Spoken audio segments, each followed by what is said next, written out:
Hello friends, my name is Max Dindy, and this is a review in my experience with Xbox Series S.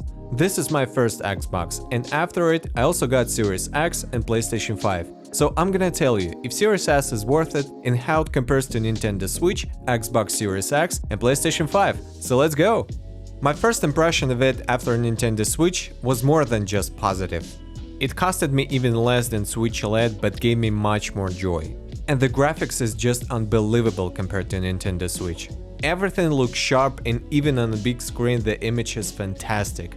I was amazed by AAA titles like Forza, Halo, Gears and many others.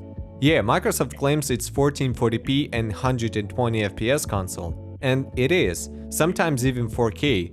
But to avoid disappointment, I suggest you view Series S as a solid 1080p machine.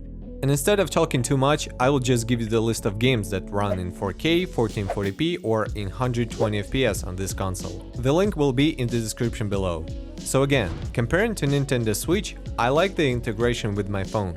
I see notifications about my achievements in games in the Xbox app and can easily save my recordings and screenshots from it. Also, I was blown away by the GamePass Ultimate subscription. For several months, I played tons of games that I never otherwise would try without the Game Pass. Also, Game Pass Ultimate works on the PC, so if you bought it for your Xbox, you can access some of the games on your computer as well. And I paid only extra $70 for it.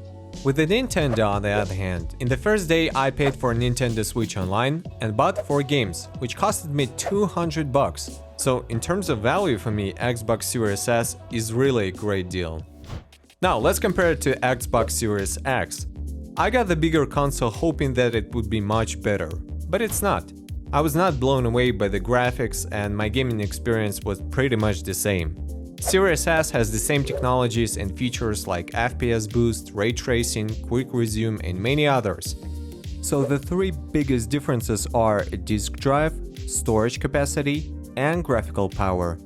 Disk drive was a good thing for me, because I buy physical copies of games and resell them after finishing, but it may not be that important for some people. Bigger storage was also a nice addition, but I still use external drive with both consoles. So the main difference is graphical performance. I tested both consoles on 4K TV and 4K monitors, and I can say that to really see the differences, you have to compare them side by side. Well-optimized games look awesome on both consoles. Series S looks surprisingly good on a big screen, and it's perfect for 1080p TVs and monitors. So if you don't care about 4K or don't mind to play in 1080p on a big screen, that's a great console for you. Now let's compare it to PlayStation 5. I bought PS5 to try some exclusive games, and it was also my first PlayStation console. And here already, I can see a lot of differences. First is the controller, which is much more advanced and gives you the feeling of a next-gen console. The haptic feedback is a cool thing, and adaptive triggers are so fun, especially in shooters. But still, you can buy an Elite Series controller, which can be better than PS5 DualSense. The standard Xbox Series controller is not bad, it's just simple. Comparing to the previous gen, they only redesigned it a little, added the share button, and finally a USB-C port. But that's pretty much it. The next different thing is the user interface. Even though I tried PS5 after Xbox, I quickly got used to its interface and like it much more. It's simple, snappy, has a separation between games and media applications, no ads, and it's just your game on the screen. On the Xbox, you see all recently used apps and games on the main page, and you also see suggestions and ads. And it takes more steps to go to the store or find a game.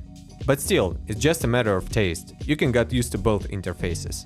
The next big difference, and it's much better in Xbox, is the quick resume feature. PlayStation 5 doesn't have something like that. With the quick resume feature, you can seamlessly switch between games and continue where you left off. It's almost like you do on a smartphone. But on PS5, if you close one game and switch to another, then decide to come back, every time you have to wait until the game loads from the start. And you also may lose your progress, and that's annoying. Also, one reason of why I sometimes prefer playing on my Xbox is the backward compatibility. On Xbox Series, you can play games from across all the generations: Xbox original games, Xbox 360, and Xbox One games. But on PlayStation 5, you can only play PS4 games or only stream older titles, which for me was not that enjoyable. More than that, you have FPS boost feature for some old games, like Far Cry 5 or Dead Space. Sometimes it's 60 FPS boost, sometimes it's 120 FPS boost. That's a good reason to visit old titles. Unfortunately, on PlayStation 5 it's impossible to play Dead Space, and Far Cry runs only at 30 FPS. And the last important difference for me is the size. Xbox Series is a winner in this regard. PS5 is huge, and I'm just scared to move it around or put it in my backpack. But with the Xbox, everything is easier. I usually take my Series S to my friend's place, and I even once took it to a trip with me, whereas PlayStation 5 is a completely stationary console for me.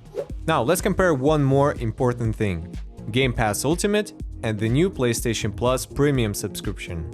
You see, Xbox Series S is all digital, so you're kind of forced to try the subscription.